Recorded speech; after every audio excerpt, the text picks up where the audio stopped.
നല്ല മഴ കേട്ടോ, നല്ല മഴയായ എന്തെങ്കിലും തിന്നാണ്ടാക്കണം. അങ്ങനെ എന്തെങ്കിലും തിന്നാണ്ടാക്കണമെങ്കിൽ നമ്മൾ എവിടെയെങ്കിലും ഒന്ന് തപ്പണം. അങ്ങനെ തപ്പി തപ്പി ഫ്രിഡ്ജിനകത്ത് കയറി തപ്പിയപ്പോഴാണ് തലേന്നത്തെ ദോശമാവിൻ്റെ ബാക്കി കണ്ടത്. അപ്പോൾ പിന്നെ ഇനി കൂടുതലൊന്നും ആലോചിക്കല്ല, നല്ല കറുത്ത പഴം ഉണ്ടായിരുന്നു. അപ്പോൾ ഇനി പഴംപൊരി തന്നെ ഉണ്ടാക്കാമെന്ന് വിചാരിച്ചു. അങ്ങനെ ദോശമാവ് കുറച്ചെടുത്തു, മൈദപ്പൊടി കുറച്ചിട്ടു, കുറച്ച് മഞ്ഞൾപ്പൊടി ഇട്ടു, കുറച്ച് പഞ്ചസാര ഇട്ടു. നല്ല പഴുത്ത പഴമുണ്ട്, അധികം പഞ്ചസാരേൻ്റെ ആവശ്യമൊന്നുമില്ല കേട്ടോ.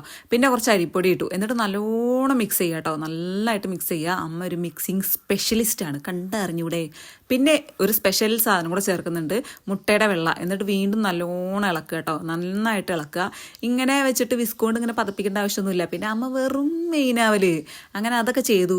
ഇനി ഒരു അരമണിക്കൂർ മാറ്റി വെച്ചു കേട്ടോ. അതിനുശേഷം പിന്നെ പഴമൊക്കെ കട്ട് ചെയ്തിട്ട് നമ്മളിങ്ങനെ ഇട്ട് കൊടുക്കുക കേട്ടോ. അപ്പോൾ പഴം മാവിൽ മുക്കി ഞാൻ ഇട്ട് കൊടുക്കുന്നു, അമ്മ അങ്ങനെ കോരിയെടുക്കുന്നു. അതാണ് നമ്മുടെ പണി. അങ്ങനെ കുറേ കോരിയെടുത്തു വെച്ചതുകൊണ്ട് ഇടയ്ക്ക് നമ്മൾ തിന്നുന്നുണ്ട്. അങ്ങനെ നമ്മുടെ സെറ്റുകൾ ഇങ്ങനെ ആയിക്കൊണ്ടിരിക്കുന്നുണ്ട്. കുറച്ചിങ്ങനെ അടുപ്പത്ത് കിടന്ന് വേവുന്നുണ്ട്.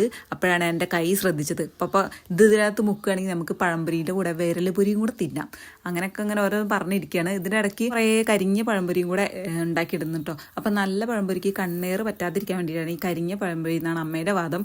പിന്നെ അതൊക്കെ കഴിഞ്ഞിട്ട് ഞാനും നിവിയും കുറേ തീറ്റയൊക്കെ തുടങ്ങി കേട്ടോ. നല്ല അടിപൊളി പഴംപൊരിയായിരുന്നു, നന്നായിട്ട് ഇഷ്ടപ്പെട്ടു.